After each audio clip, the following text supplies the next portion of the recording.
I did have a look at the generation 3 of this Suzuki, which has come out this year, and I have to say I was a little disappointed. I would have been tempted if it had been slightly better. A lovely bike to look at, mind you.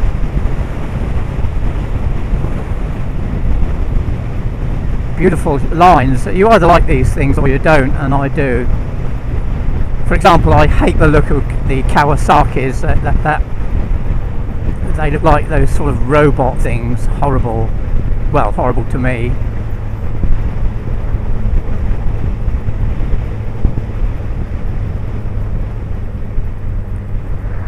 Lots of electronics on the new one, far more than I would ever want.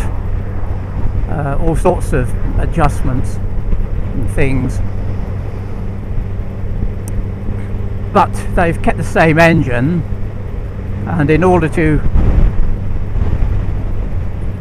be accepted by the Euro 4 regulations, they've adjusted everything, it seems, particularly the valve overlap.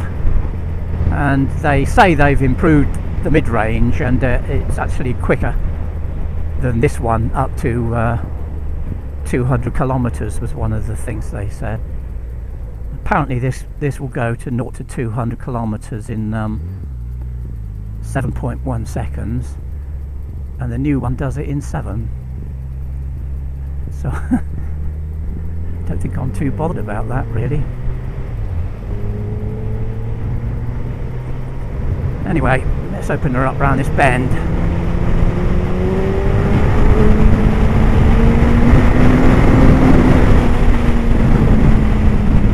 Whoops! Well, that's third gear uphill, and yeah, definitely got more grunt than the last one. Need to get used to this slight vibration through the tank. But the seating and the comfort is pretty much the same. Well, this is quite a busy road, as I know, so I'm going to come off this road and wobble my way back down through the countryside, slightly less problematic.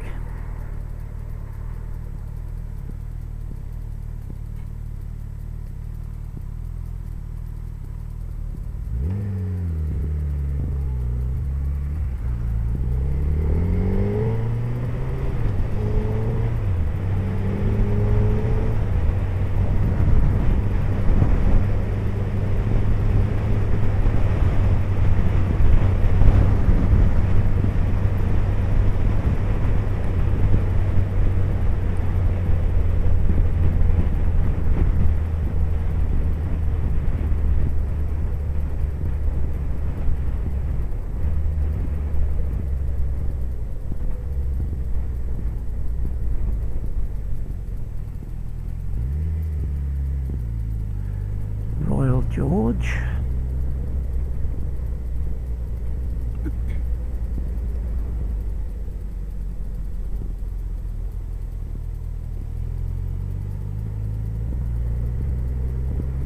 Yes, it's handling quite docilely and cruising along nicely. I think I'll select one of the easier modes. I don't need to be in A mode really for cruising. C, B.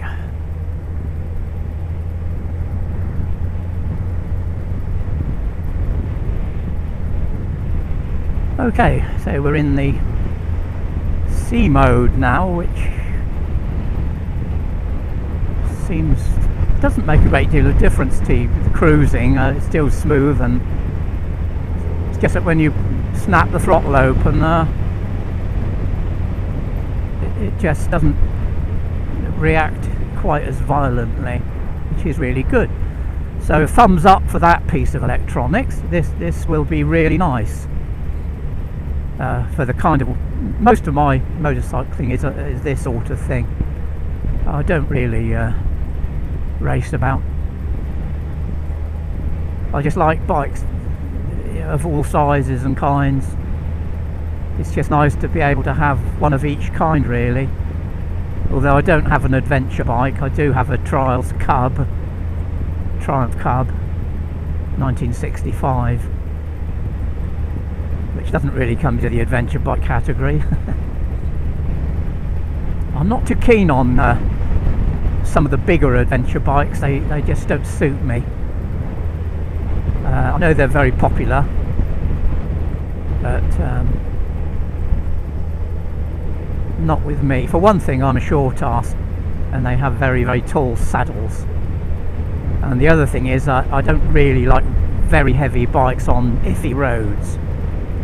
And one of the great advantages of my little Triumph Cub is it only weighs 200 pounds. And on a really dodgy road, I guarantee it will be easier to handle than a Africa Twin.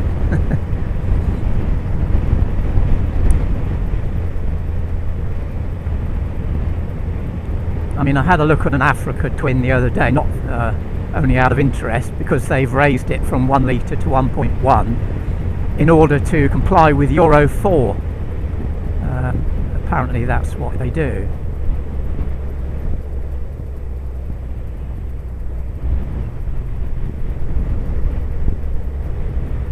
Oh, it said the road was closed. 27.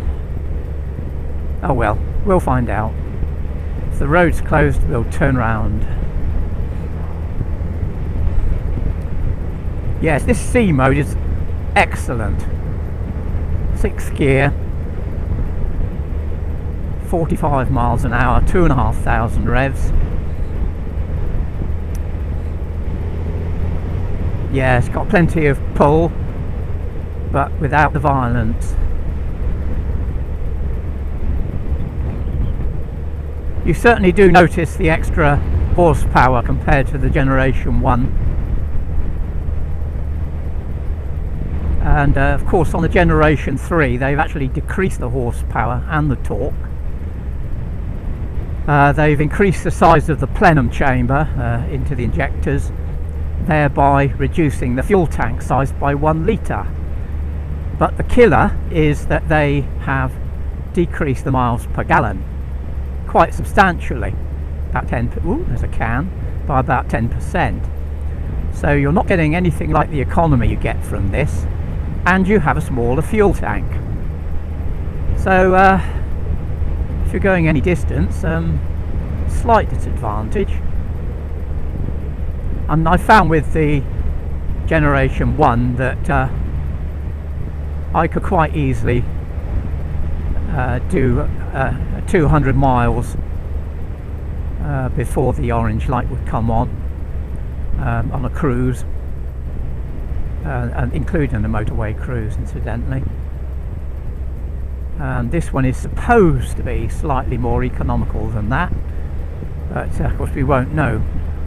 I mean, it was filled to the brim before I came out, and it's still showing full, but then they all do that, don't they?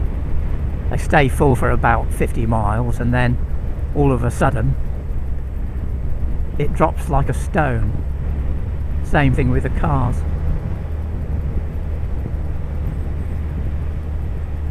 Yes, this is cruising along really beautifully.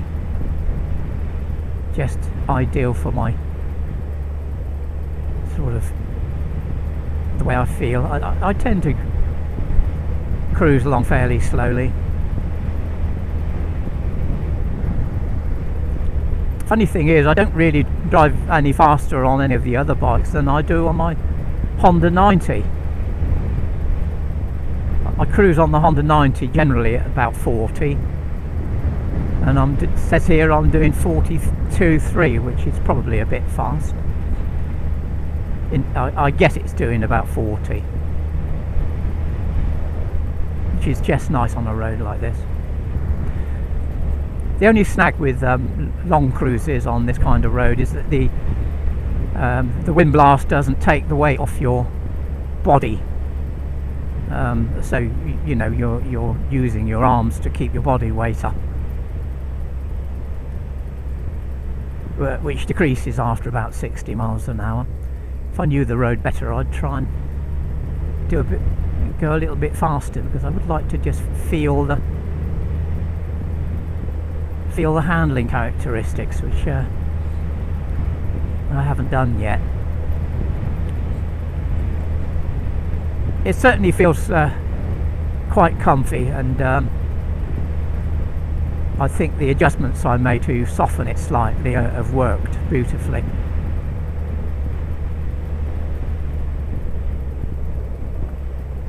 That's the road to Painswick.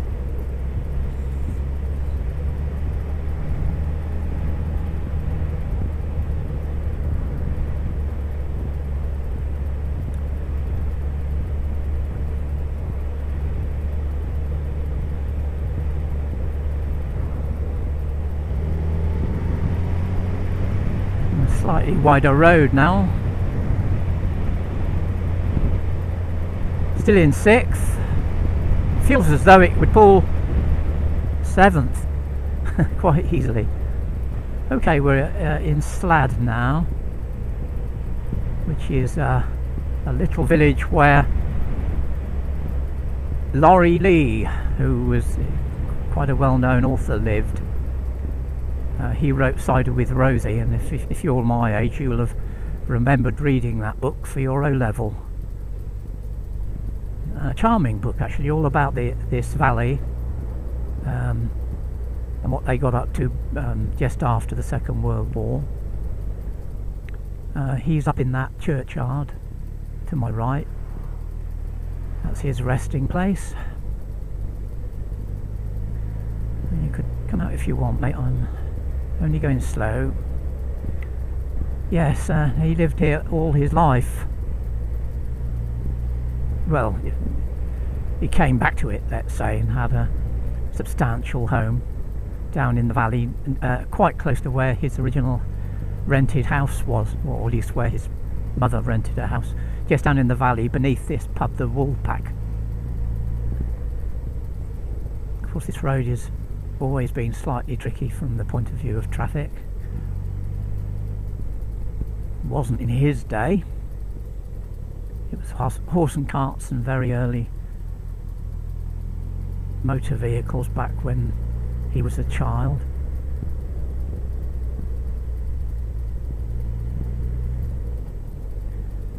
Yeah, so he would take this journey every day into Stroud, which is where we're going, down this beautiful valley.